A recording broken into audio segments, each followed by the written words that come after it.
चलिए जानते हैं आज की देश और दुनिया की काम की खबरों के बारे में सिर्फ 10 मिनट में। तो अभी तक आपने हमारे चैनल को सब्सक्राइब नहीं किया है तो सब्सक्राइब कर लीजिए। 7 दिनों से बोरवेल में अटकी है महिला। 100 फीट ड्रिलिंग हुई लेकिन गिल्ली मिट्टी और पानी ने बढ़ाई मुश्किल। भरतपुर के एक होटल में एक कार्यक्रम आयोजित किया गया। आरोप है कि ईसाई मिशनरी के कुछ कार्यकर्ता हिंदू लोगों का धर्म परिवर्तन कर रहे थे। ये लोग हिंदू समुदाय के लोगों को लालच दे रहे थे कि हिंदू भगवानों में कुछ नहीं रखा है, यदि आप ईसाई बनते हैं तो आपके दुख दर्द दूर हो जाएंगे और आपको रुपए भी मिलेंगे।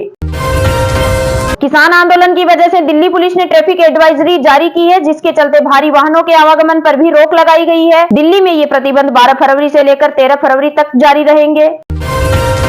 आगामी लोकसभा चुनाव में दिल्ली की 7 सीटों पर आम आदमी पार्टी और कांग्रेस मिलकर लड़ेंगी या नहीं, इस पर अभी भी सस्पेंस जारी है, क्योंकि इसे लेकर अभी तक कोई भी आधिकारिक ऐलान नहीं किया गया है। इसी बीच आम आदमी पार्टी के राष्ट्रीय संयोजक अरविंद केजरीवाल ने पंजाब के तरनतारन में रैली के दौरान बड़ा बयान दिया है। केजरीवाल ने कहा कि दिल्ली के लोगों ने इस बार ठान लिया है कि दिल्ली की 7 लोकसभा सीटें इस बार आम आदमी पार्टी को देंगे।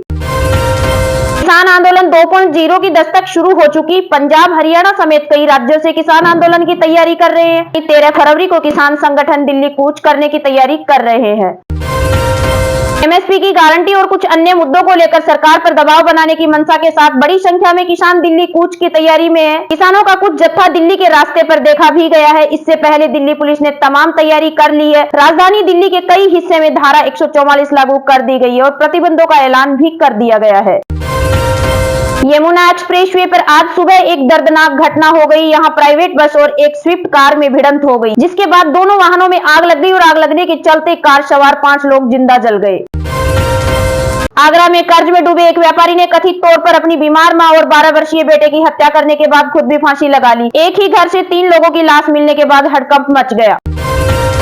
उत्तर प्रदेश के बस्ती जिले में 2 वर्गों के बीच खूनी लड़ाई छिड़ गई। एक पक्ष दूसरे के घर में लाठी, डंडे, धारदार हथियारों के साथ घुस गए और घर में मौजूद लोगों पर हमला कर दिया। बताया जा रहा है कि इस हमले में एक शख्स की मौत हो गई और हमलावरों ने उसके बेटे के पैर का पंजा काट दिया।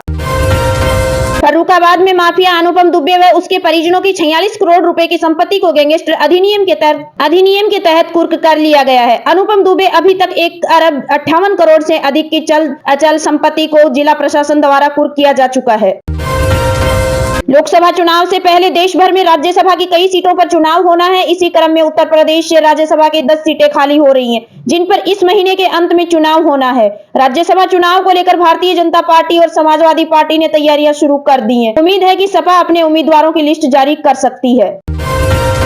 हल्द्वानी हिंसा मामले में पुलिस टीम लगातार कार्रवाई कर रही है। पुलिस टीम ने 25 आरोपियों को गिरफ्तार किया है और इन आरोपियों के घर से 7 पिस्टल, पुलिस थाने से लूटे गए 99 कारतूस बरामद किए गए हैं। पुलिस ने बताया कि अभी हल्द्वानी में अभी भी कर्फ्यू जारी रहेगा।